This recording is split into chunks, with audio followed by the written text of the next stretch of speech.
So I'm doing this video, not that I'm just curious. Yeah, but this is why I want to make this video. This is the reason for this. After doing the tweet videos, and I was looking at, I wanted to know who buried in the cemetery where Prince Harry and Meghan went to visit. So I'm just doing minor research, and I decided to record it. Alright, I had typed several other things, nothing popped up until I cut some of the keywords out. I put Commonwealth soldiers buried in Los Angeles National Cemetery. Alright, so this is what came up. The cemetery contained 2 British Commonwealth War graves from World War II, a leading aircraftman of the Royal Australian Air Force, and a captain of the Royal Canadian Artillery.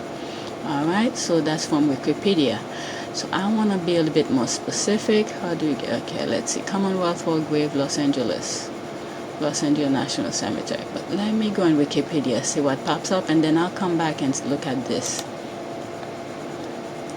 Okay, so that was it. The cemetery contained 2 British Commonwealth War graves from World War II, a leading aircraftman of the Royal Australian Air Force, and a captain of the Royal Canadian Artillery. The same thing I just said earlier. So what else is okay? Not much is said.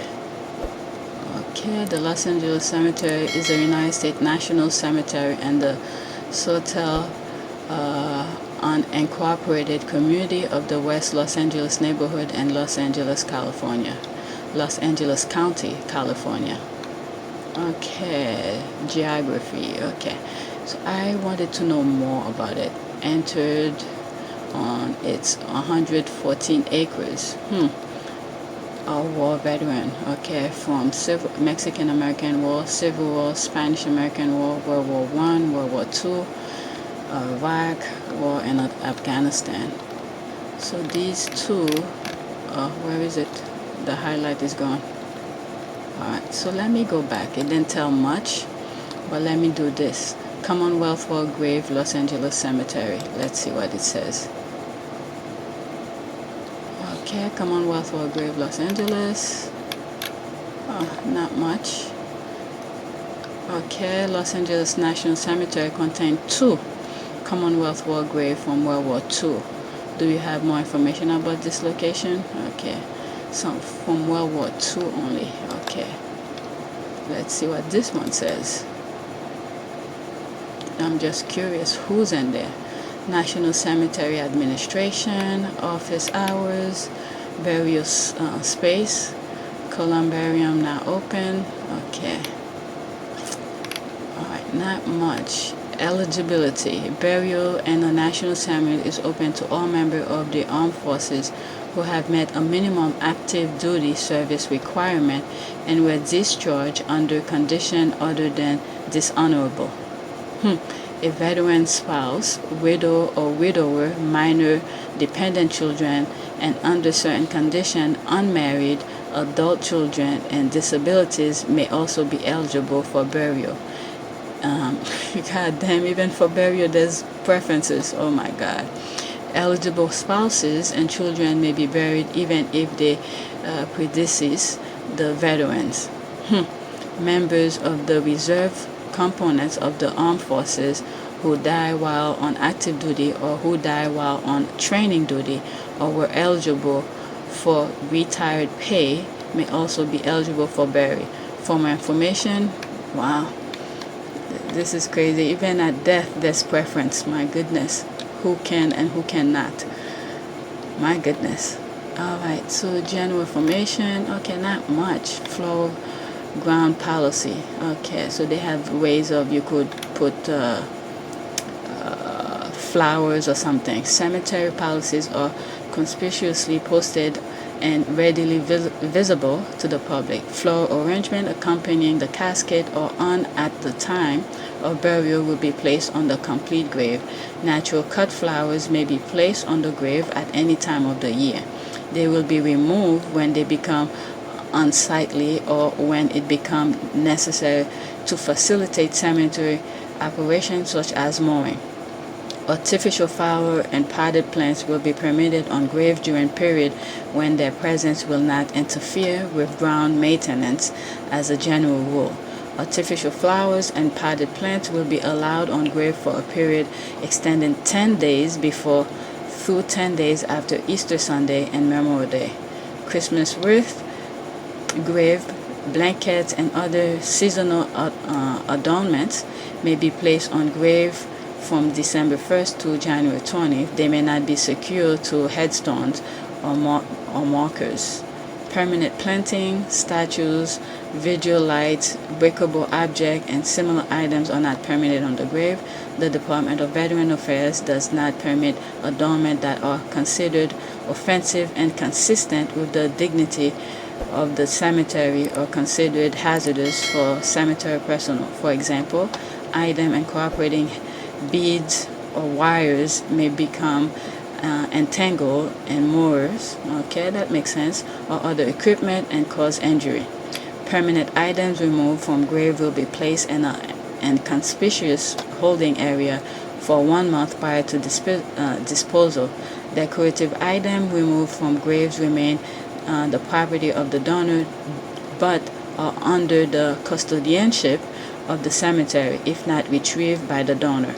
They are then governed by the rules for disposal of federal property. Okay, these are the rules, like how you could put your flowers and stuff. Alright, so nothing much is said. I thought I was gonna find. Oh, let me go back to this. What was it? World War II, I think I saw, right? Okay, World War II. So let's go back to Wikipedia and see what they say. Okay, cemetery contains 2 British Commonwealth war graves from World War II. A leading aircraftman. Let me copy this. Aircraftman. Oh God. All right. So is this copy? Royal Australian Air Force. Okay, the Royal Australian Air Force formed in March 1921. Is the aerial warfare branch of the Australian Defence Force. It operates in the majority of the Australian Defence Air Force fixed-wing aircraft, although both the Australian Army and Royal Australian Navy also operate aircraft in various roles. Okay, let's go back. And a captain of the Royal Canadian Artillery. The Royal Regiment of the Canadian Artillery is the artillery personnel branch of the Canadian Army. Okay, so we want World War II. There was a list that I think I came across. World War II. This. Oh, okay. What is this? Second War. Alright. So this sort of explains about World War II. But chronology. Europe. Okay, pre-war event. Okay, there's so many things people could learn. Okay, course of the war. Okay, I don't need all of this. Mediterranean Axis, attack of the Soviet Union, war breakout in the Pacific, Axis advanced stall. Okay, a whole bunch. This is, this is why he remembered. This is some real shit here. Real things. All these dead. I guess I cannot find the exact names. I can't find the names. Prisoner identity photograph taken. Oh damn. Soviet partisan hanged by the German army. The Russian Academy of Science reported in 1995 civilian victims in the Soviet Union at German hands, totally 13.7 million dead, 20% of the 68 million persons in the occupied Soviet Union. My God. The Buddha of war. For what? For what? Oh my goodness. Okay, technology. Okay, they don't give the name, so I can't really pinpoint who those 2 soldiers were, because I'm really curious. Alright, so I'm not finding much about it. It would have been nice if I see the names. So there's no names. Let me go in it. Will this show Commonwealth War Grave Commission? Okay, is a intergovernmental organized of 6 independent member states whose principal function is to mark record and maintain the graves and places of commemoration of Commonwealth nation military service members who died in the 2 world wars. The Commission is also responsible for commemorating Commonwealth civilians who died as a result of enemy action during World War II. The Commission was founded by Sir Fabian Waugh and constituted through Royal Charter in 1917 as the Imperial War Grave Commission. The change to the present name took place in 1960. Alright, so there's more. World War One. Okay. World War Two. Okay. Former Pheasant Wood Military Center. Okay. The following World War II, the Commission recognized that the word imperial within the name was no longer appropriate. And the spirit of strengthening national and regional feeling, the organization changed its name to Commonwealth War Grave Commission in 1960. Okay, more recent conflicts was sometimes made it impossible for the Commission to care for cemeteries in a given region or resulted in the destruction of site altogether. Okay, Zerendorf Indian Cemetery in Germany was unkept after the end of World War II and until the German reunification because it was located in an area occupied by Russian forces and was not entirely rebuilt until 2005. The Six-Day War and war attrition resulted in the destruction of Portrait Memorial. Okay, I think I pronounced this wrong.